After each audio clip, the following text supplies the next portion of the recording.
ഇപ്പോൾ നമ്മൾ 5 കിലോവാട്ടിൻ്റെ സ്റ്റൂഡിനെ ഇൻസ്റ്റലേഷൻ ചെയ്യാൻ വേണ്ടി പോവുകയാണ്. 5 കിലോവാട്ടിൻ്റെ സ്റ്റൂഡ് വിത്ത് സ്പൈഡറിൻ്റെ 5 കിലോവാട്ടിൻ്റെ ബാറ്ററിയാണ്. ഈ വാൾ നമ്മൾ ചെയ്യാൻ വേണ്ടി പോകും.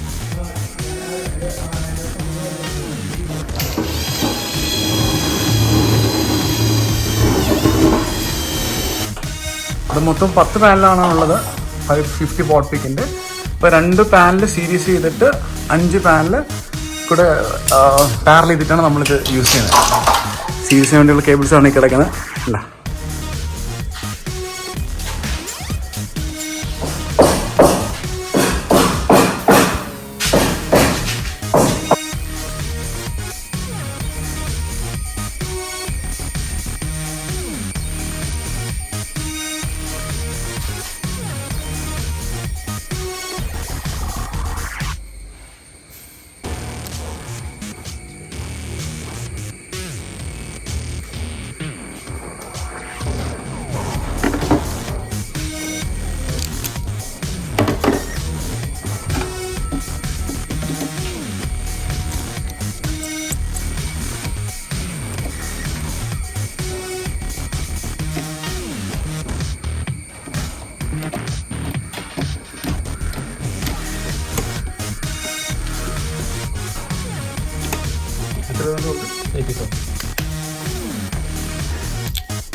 അപ്പോൾ സ്റ്റൂഡറിൻ്റെ ഇൻവെർട്ടർ വെച്ചിട്ട് ചെയ്തിരിക്കുന്ന ഹൈബ്രിഡ് സിസ്റ്റമാണ് കാണുന്നത്. നമ്മൾ ലിഥിയം ഫെറോഫോസ്ഫേറ്റ് ബാറ്ററീസ് ആണ് ഇതിനകത്ത് കണക്ട് ചെയ്തിരിക്കുന്നത്. ഇത് സ്പൈഡർ എന്ന് പറഞ്ഞ ബ്രാൻഡിൻ്റെ ലിഥിയം ഫെറോഫോസ്ഫേറ്റ് ബാറ്ററിയാണ്. ഇത് സ്റ്റൂഡറുമായിട്ട് കോമ്പാറ്റബിൾ ആയിട്ടുള്ള ബാറ്ററിയാണ്.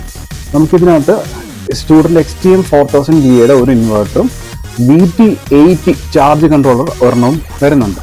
അപ്പോൾ ഇതിനകത്ത് നമുക്ക് 5 കിലോവാട്ടിൻ്റെ സോളർ പാനലും 4000 VA ഒരു ഇൻവെർട്ടറുമാണ് വരുന്നത്. അപ്പോൾ ഇതിനകത്ത് ഈ ഇൻവെർട്ടറിനകത്ത് ഒരു മോഡൽ ടൈപ്പാണ്. ഇതാണ് ഇൻവെർട്ടർ വരുന്നത്.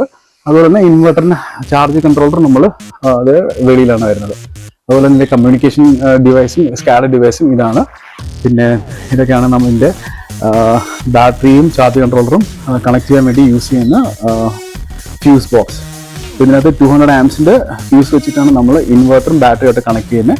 അതുപോലെ 125 ആംസിൻ്റെ എന്താണ് ഫ്യൂസ് വെച്ചിട്ടാണ് നമ്മൾ ചാർജ് കൺട്രോളറും ബാറ്ററിയായിട്ട് കണക്ട് ചെയ്യുന്നത്. അതുപോലെ ഒരു കോമൺ ആയിട്ടുള്ള ഒരു ന്യൂട്രൽ ലിങ്ക് ഇവിടെ വെച്ചിട്ടുണ്ട്. നമ്മൾ സ്പൈഡറിൻ്റെ ബാറ്ററിയാണ് യൂസ് ചെയ്യുന്നത്. 5 കിലോവാട്ട് അവറിൻ്റെ ബാറ്ററിയാണ്. 51 വോൾട്ട് 5 കിലോവാട്ട് അവറാണ്. ഓൾമോസ്റ്റ് 90% ഇൻസ്റ്റലേഷൻ കംപ്ലീറ്റ് ആയിട്ടുണ്ട്. നമുക്ക് മെഷീൻ ഓൺ ചെയ്യാൻ പറ്റും. അപ്പോൾ മെഷീൻ ഓൺ ചെയ്യുന്നതിനൊരു പ്രൊസീജിയർ ഉണ്ട്. ഫസ്റ്റ് ഓഫ് ഓൾ നമ്മൾ ബാറ്ററി ഓൺ ചെയ്യാം. ബാറ്ററിയും ഓൺ ചെയ്യുമ്പോഴത്തേക്കും നമുക്ക് ചാർജ് കൺട്രോളറും എന്താണ് ഇൻവെർട്ടർ ഓൺ ആവും. അതനുസരിച്ച് അത് കഴിഞ്ഞിട്ട് നമ്മൾ ഒരു ഡിവൈസ് ഉണ്ട്, RCC കൺട്രോൾ വന്നിട്ട് ആ കൺട്രോൾ വെച്ചിട്ട് നമ്മൾ ഇത് പ്രോഗ്രാം ചെയ്തിട്ടാണ് ബാക്കിയുള്ള കാര്യങ്ങൾ നമ്മൾ എന്താണ് അതിൻ്റെ ഔട്ട്പുട്ടും കാര്യങ്ങളൊക്കെ നമ്മൾ ഓണാക്കുന്നത്. ഇതിനകത്ത് നമുക്ക് ഇത് നോക്കിക്കഴിഞ്ഞാൽ പല ടൈപ്പിലുള്ള കേബിൾസ് നമ്മൾ യൂസ് ചെയ്തിട്ടുണ്ട്. അപ്പോൾ ആക്ച്വലി ഇതിൻ്റെ കോൺഫിഗറേഷനിൽ 16 സ്ക്വയർ mm കേബിളാണ് ഈ ചാർജ് കൺട്രോളറിൽ ഇൻപുട്ടിൽ വരുന്നത്. അതുപോലെ തന്നെ ചാർജ് കൺട്രോളറിൻ്റെ ഔട്ടായിട്ട് വരുന്നത് 25 amps കേബിളാണ്. അതുപോലെ തന്നെ ഇൻവെർട്ടറിലോട്ട് പോകുന്നത് 25 amps കേബിൾസാണ്. ഇനിയിപ്പോൾ ബാറ്ററിയിലോട്ട് ഈ പാരലൽ ബാറ്ററിയിലോട്ട് പോകുന്ന കേബിൾ 50 amps കേബിളാണ്. ഈ ബാറ്ററിയും ഇൻവെർട്ടറുമായിട്ട് കമ്മ്യൂണിക്കേഷൻ ചെയ്യാൻ വേണ്ടി ഒരു ഡിവൈസ് നമ്മൾ യൂസ് ചെയ്യുന്നുണ്ട്. ഇതിന് ESCOM CAN എന്നാണ് പറയുന്നത്. ഇതാണ് ESCOM CAN. അപ്പോൾ ഇതിനകത്ത് ഈ ഡിവൈസ് നമ്മൾ ഓപ്പൺ ചെയ്തിട്ട് ഇതിനകത്ത് കുറച്ച് ഡിപ്പ് സ്വിച്ചും കാര്യങ്ങളൊക്കെ ഉണ്ട്. അത് പ്രോപ്പറായിട്ട് കോൺഫിഗർ ചെയ്ത് കഴിഞ്ഞാൽ മാത്രമേ നമുക്ക് ഓരോ ബാറ്ററിയായിട്ട് കമ്മ്യൂണിക്കേഷൻ ചെയ്യത്തുള്ളൂ. ഇതിനകത്ത് നമുക്ക് സ്പൈഡറിൻ്റെ ആയതുകൊണ്ട് സ്പൈഡറിൻ്റെ ഉള്ളത് ഞാനിത് ഓപ്പൺ ചെയ്ത് കാണിച്ചു തരാം. സ്പൈഡറിൻ്റെ ബാറ്ററി ഈ വരുമ്പോഴത്തേക്ക് എങ്ങനെയാണ് ഡിപ്പ് സ്വിച്ച് വരുന്നത് കാര്യം നമുക്കത് നോക്കി മനസ്സിലാക്കാം. ഇതിനിങ്ങനെ ഓപ്പൺ ചെയ്ത് മാറ്റി വെക്കുമ്പോൾ ഇതിനകത്ത് ഡീഫോൾട്ടായിട്ട് വരുന്ന ഇതാണ് ഡിപ്പ് സ്വിച്ച്. ഇതാണ് ഡിപ്പ് സ്വിച്ച്. അപ്പോൾ ഈ സ്വിച്ച് സാധാരണ വരുമ്പോഴത്തേക്ക് എല്ലാം താഴോട്ടാണ് ഇരിക്കുന്നത് എല്ലാം. ഇതിനകത്ത് ഇത് 1ഉം 2ഉം 3ഉം നമ്മൾ മുകളിലോട്ട് വെക്കണം. അതുപോലെ ബാക്കി ഇതിനകത്ത് 4ഉം 5ഉം മാത്രം താഴോട്ട് വെച്ചാൽ ബാക്കിയുള്ള എല്ലാം മുകളിലോട്ട്. പിന്നെ 7 ലാസ്റ്റ് വണ്ണും നമുക്ക് ലാസ്റ്റ് 7 അല്ല 8 7 ഇങ്ങനെയാണ് നമ്മളതിൻ്റെ ഡിപ്പ് സ്വിച്ച് അറേഞ്ച് ചെയ്യുന്നത്. ഡിപ്പ് സ്വിച്ച് അങ്ങനെ. ഇനി ഇവിടെ വേറെ പോട്ടുണ്ട്. ഈ സംഭവം ഇത് നമ്മൾ അതിൻ്റെ രീതിയിലായിട്ടുള്ള ഒരു സ്വിച്ച് ഇതാണ്. നമുക്കത് ഈ കാണുന്ന ബ്ലാക്ക് സാധനം ഊരി നമുക്ക് ഒരു പ്രത്യേക രീതിയിൽ അത് കോൺഫിഗർ ചെയ്യാനുണ്ട്. അത് ഏത് ബാറ്ററി ആണെന്നനുസരിച്ചാണ് നമ്മളത് ഈ ഡിപ്പ് സ്വിച്ച് ആണെങ്കിലും ഈ ബ്ലാക്ക് സാധനം ആണെങ്കിലും നമ്മളത് എന്താണ് മാറ്റി കൊടുക്കേണ്ടത് എന്നെങ്കിൽ മാത്രമേ അത് പ്രോപ്പറായിട്ട് കമ്മ്യൂണിക്കേഷൻ ചെയ്യുള്ളൂ. ഇനി അടുത്ത ഇതിന് മേജറായിട്ട് വരുന്ന സംഭവം എന്ന് പറഞ്ഞാൽ ഇതിൻ്റെ കമ്മ്യൂണിക്കേഷൻ കേബിളുകളാണ്. അപ്പോൾ ആക്ച്വലി ഇതിനകത്ത് ഈ ചാർജ് കൺട്രോളറും ഇൻവെർട്ടറുമായിട്ട് കമ്മ്യൂണിക്കേഷൻ ചെയ്യുന്ന കേബിളുണ്ട്. ഇതും എസ്കോം ലാനുമായിട്ട് കമ്മ്യൂണിക്കേഷൻ ചെയ്യുന്ന കേബിളുണ്ട്. അതുപോലെ തന്നെ ഇൻവെർട്ടറും ഈ ക്യാനുമായിട്ട് കമ്മ്യൂണിക്കേഷൻ ചെയ്യുന്ന കേബിളുണ്ട്. അതുപോലെ ക്യാനും ബാറ്ററിയുമായിട്ട് കമ്മ്യൂണിക്കേഷൻ ചെയ്യുന്ന കേബിളുണ്ട്. പിന്നെ ഇതിനകത്തും നമുക്ക് ലാനുമായിട്ട് കമ്മ്യൂണിക്കേഷൻ ചെയ്യുന്ന കേബിളുണ്ട്. അപ്പോൾ ഇതെല്ലാം കൂടെ വെച്ചിട്ട് വേണം ഇതിൻ്റെ വയറിങ്, അതായത് കമ്മ്യൂണിക്കേഷൻ കേബിൾ തന്നെ നമ്മളത് കോൺഫിഗർ ചെയ്യാൻ. അപ്പം ഇതെല്ലാം ഒരു രസമുള്ള പരിപാടിയാണ്.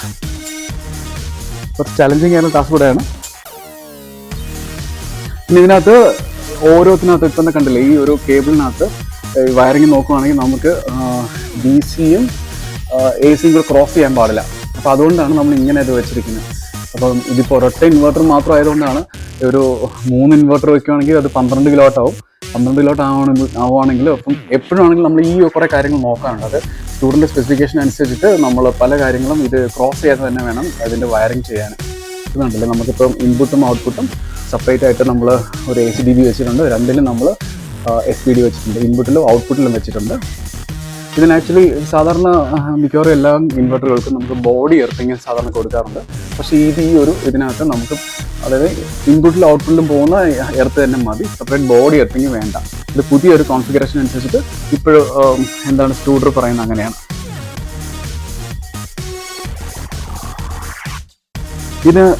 ഇനി ഇത് ഓൺ ചെയ്യുന്നൊരു സീക്വൻസ് ഉണ്ട്. ഫസ്റ്റ് നമ്മൾ ബാറ്ററി ഓൺ ചെയ്യും. ബാറ്ററി ഓൺ ചെയ്ത് ചാർജ് കൺട്രോളറും ഇൻവെർട്ടറും നമ്മൾ അപ്പാക്കും. അത് കഴിഞ്ഞിട്ട് നമുക്ക് RCC എന്ന് പറഞ്ഞൊരു കൺട്രോളർ യൂണിറ്റ് ഉണ്ട്. RCC യൂണിറ്റ് വെച്ചിട്ട് നമ്മൾ ഇത് പ്രോഗ്രാം ഇതിൻ്റെ വാല്യൂസ് നമ്മൾ എൻ്റർ ചെയ്ത് കൊടുക്കും. ഞാൻ RCC കൺട്രോൾ കാണിച്ചു തരാം.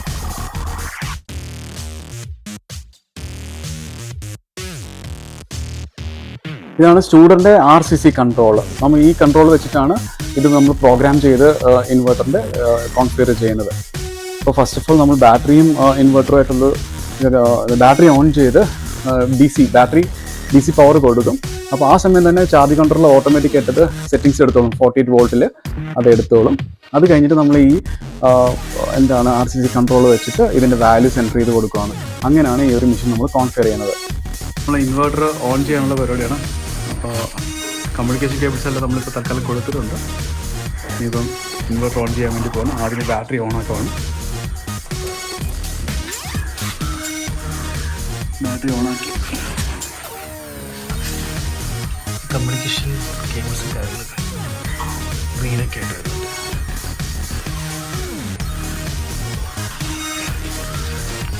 ഓണിങ് ഒന്നുമില്ല.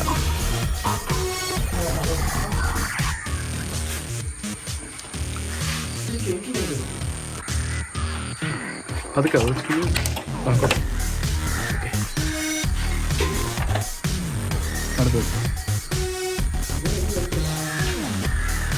നീ സ്പാർക്ക് വരത്തില്ല.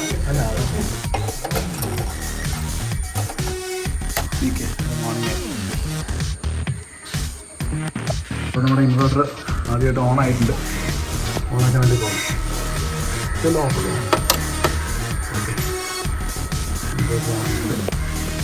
EP80 ഓണായിട്ട് എറർന്ന് കാണിക്കുന്നത്. ഇപ്പോൾ നമ്മൾ TV കൊടുത്തിട്ടില്ല. നാലും ലൈറ്റ് കത്തുന്നുണ്ട്. ബാറ്ററി കമ്മ്യൂണിക്കേഷൻ തൊട്ട് ക്യാനിൽ കാണുന്നുണ്ട്.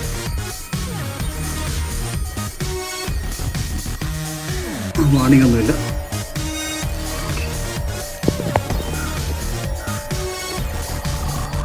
ബാറ്ററിയുടെ കമ്മ്യൂണിക്കേഷൻ പ്രോപ്പറായിട്ട് കത്തുന്നുണ്ട്.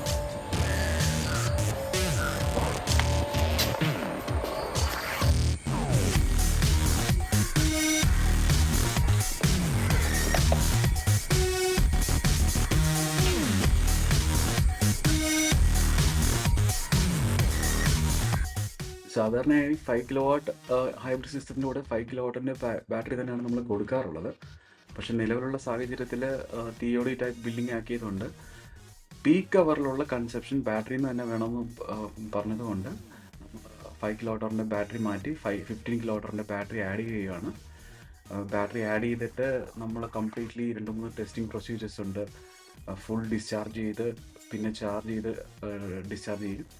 അങ്ങനെയാണ് നമ്മൾ ബാറ്ററി കാലിബ്രേഷൻ ചെയ്യുന്നത്. വൺസ് അതങ്ങനെ സെറ്റായി കഴിഞ്ഞാൽ പിന്നെ ഒരു പ്രോബ്ലം ഇല്ലാതെ സിസ്റ്റം വർക്ക് ചെയ്തോളും. ടെസ്റ്റിംഗ് പ്രൊസീജിയറെല്ലാം കഴിഞ്ഞാലും നമ്മൾ സോഫ്റ്റ്വെയറും കാര്യങ്ങളൊക്കെ അപ്ഡേറ്റ് ചെയ്യും. അതിൻ്റെ പ്രോട്ടോക്കോളും കാര്യങ്ങളൊക്കെ നമ്മൾ ഈ RCC കൺട്രോൾ വഴി അപ്ഡേറ്റ് ചെയ്യും. ഈ ഇപ്പോൾ കാണുന്ന അപ്ഡേഷൻ പ്രോസസ്സാണ് നടക്കുന്നത്. സ്കൂട്ടറിൻ്റെ പ്രോട്ടോക്കോൾ ഇപ്പോൾ അപ്ഡേഷൻ ചെയ്യുവാണ്.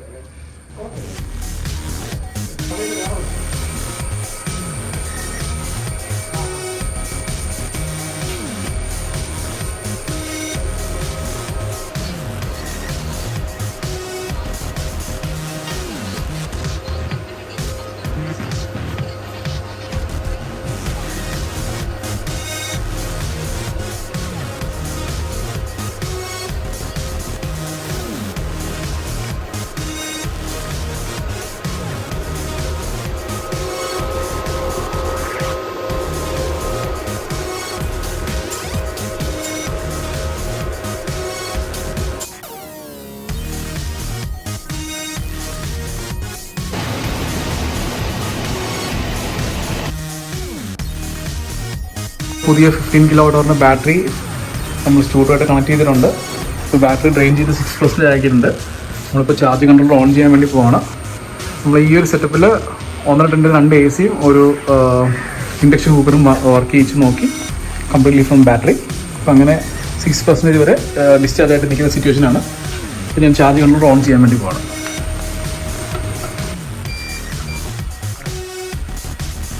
ചാർജ് കൺട്രോളർ ഓൺ ആയിട്ടുണ്ട്. ചാർജ് 10 amps ചാർജ് ചെയ്യാൻ തുടങ്ങിയിട്ടുണ്ട്.